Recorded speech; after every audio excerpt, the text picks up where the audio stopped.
naked, bare feet. They went to Salaga and they were given food. The food wasn't because they were hungry. They had to feed them because they were looking too weak to continue the journey. After feeding them, they proceeded, went through the nature reserve. Today we call it the Mole National Park, a nature reserve full of wild animals. The ancestors were being attacked by the animals because they were in chains, they couldn't fight them. The captors realized their commodities were getting lost.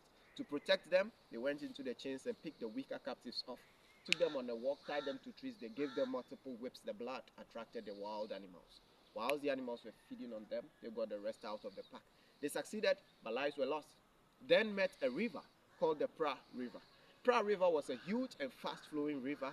They couldn't cross it because they were in shackles. A lot of our ancestors got drowned and they were buried just at the bank of the river. The women in the chains and shackles went through hell. I mean, absolute hell, because they were tortured in the chains and shackles. Number one, they were raped. When they cried, the people thought they were crying too loud to give away their location, so they had to shut them up. So they forced stones into their mouth and then had it tied around their necks.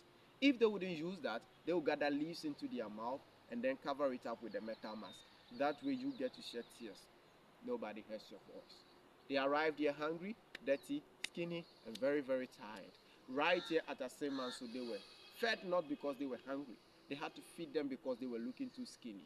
No buyer wants such a person. Whilst feeding was being done, they were looking at the men. All those with their hairs and beards bushy were being shaved off with sharpened knives, and sometimes they used broken bottles on them.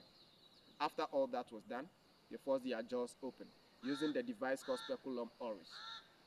They counted their teeth to get to know how old they were, grouped them, and they took them on a walk to the river. The river is down there. Let's take a walk there. When we come back, I'll tell you about the rest of the things.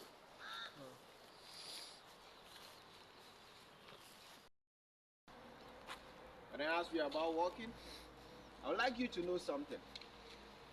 You see, for some reason, they told us that our ancestors never resisted during the trade. They never fought back. But that's a very big fat lie. Not all of them were in favor of the trade. So those who decided to fight against the trade used different mechanisms to tell how close the captors were getting to them. They used a plant called the Mimosa pudica. In Ghana, we call it Nanabrewakata, or in Jamaica, they call it Shame